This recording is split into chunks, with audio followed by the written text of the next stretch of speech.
నమస్కారం. తెలుగు మీనింగ్ ఛానల్కు స్వాగతం. ఈ వీడియో లెసన్ 100లో మనం డైలీ లైఫ్లో ఉపయోగించే 20 ముఖ్యమైన ఇంగ్లీష్ పదాలను, వాటి అర్థాలు మరియు ఉదాహరణలతో నేర్చుకుందాం. ఈ ఇంగ్లీష్ను సులభంగా నేర్చుకోవడానికి ఈ క్లాస్ను చివరి వరకు చూడండి. Let's start. రేప్. రేప్ని తెలుగులో బలవంతపు అత్యాచారం లేదా బలాత్కారం అని అంటాం. Rape is a serious crime. Rape is a serious crime. అత్యాచారం ఒక తీవ్రమైన నేరం. Laws against rape are strict. Laws against rape are strict. అత్యాచారంపై చట్టాలు కఠినంగా ఉన్నాయి. రేజ్. రేజ్ని తెలుగులో కోపం లేదా ఉద్రేకం అని అంటాం. He shouted in rage. He shouted in rage. అతను కోపంతో అరిచాడు. Rage can destroy relationships. Rage can destroy relationships. కోపం సంబంధాలను నాశనం చేస్తుంది. పుడింగ్. పుడింగ్ని తెలుగులో పుడింగ్ లేదా పాయసం అని అంటాం. I like chocolate pudding. I like chocolate pudding. నాకు చాక్లెట్ పుడింగ్ ఇష్టం. She made a tasty pudding. She made a tasty pudding. ఆమె రుచికరమైన పుడ్డింగ్ చేసింది. స్టేట్మెంట్. స్టేట్మెంట్ని తెలుగులో ప్రకటన లేదా చెప్పిన మాట అని అంటాం. Her statement is true. Her statement is true. ఆమె చెప్పిన మాట నిజం. He gave a clear statement. He gave a clear statement. అతను స్పష్టమైన ప్రకటన ఇచ్చాడు. Down to earth. Down to ఎర్త్ని తెలుగులో వినయంగా లేదా అహంకారం లేని అని అంటాం. She is very down to earth. She is very down to earth. ఆమె చాలా వినయంగా ఉంటుంది. Despite fame he is down to earth. Despite fame he is down to earth. పేరు వచ్చినా అతను అహంకారం లేకుండా ఉంటాడు. క్వశ్చనర్. క్వశ్చనర్ని తెలుగులో ప్రశ్నాపత్రం అని అంటాం. Please fill out the questionnaire. Please fill out the questionnaire. దయచేసి ప్రశ్నాపత్రాన్ని పూరించండి. The questionnaire has 10 questions. The questionnaire has 10 questions.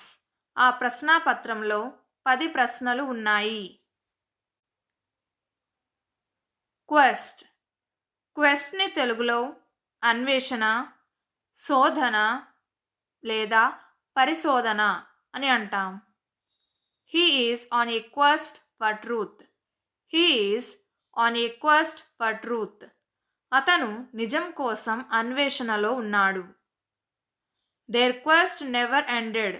There quest never ended.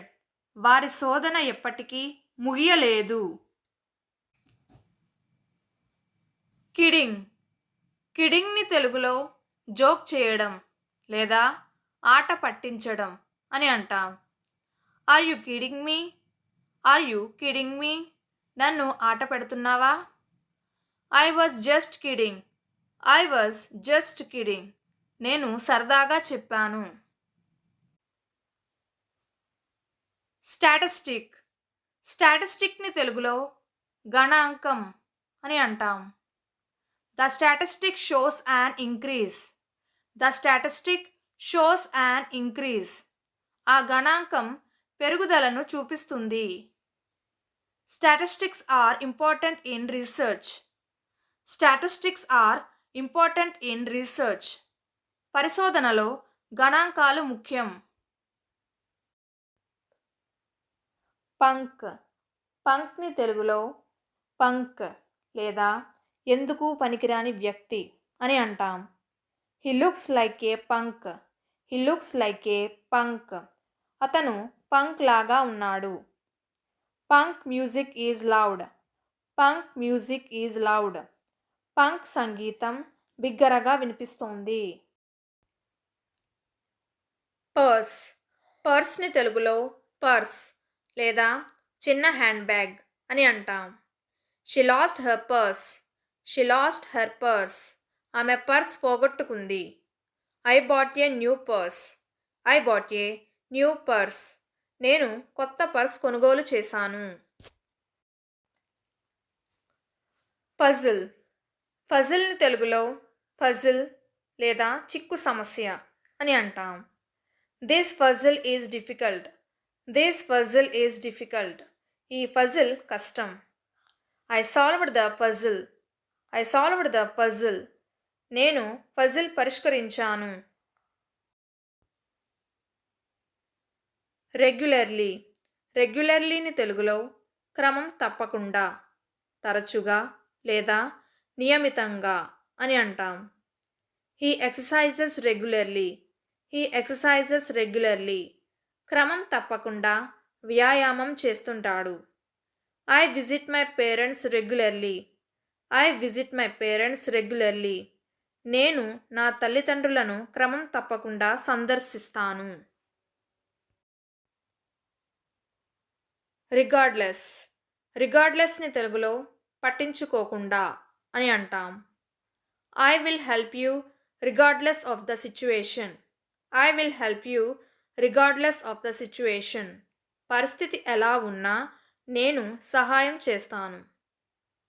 She continued regardless of the problem. She continued regardless of the problem. ఆమె సమస్యతో సంబంధం లేకుండా కొనసాగించింది. Qualified. క్వాలిఫైడ్ని తెలుగులో అర్హత కలిగిన అని అంటాం. She is qualified for the job. She is qualified for the job. ఆమె ఉద్యోగానికి అర్హత కలిగి ఉంది. He is well qualified. He is well qualified. అతను బాగా అర్హత పొందినవాడు. ప్యూర్. ప్యూర్ని తెలుగులో శుద్ధమైన లేదా స్వచ్ఛమైన అని అంటాం. This water is pure. This water is pure. ఈ నీరు స్వచ్ఛమైనది. Her heart is pure. Her heart is pure. ఆమె హృదయం స్వచ్ఛమైనది. పనిష్మెంట్. పనిష్మెంట్ని తెలుగులో శిక్ష అని అంటాం. He got a strict punishment. He got a strict punishment. అతనికి కఠినమైన శిక్ష వచ్చింది. Punishment teaches discipline. Punishment teaches discipline.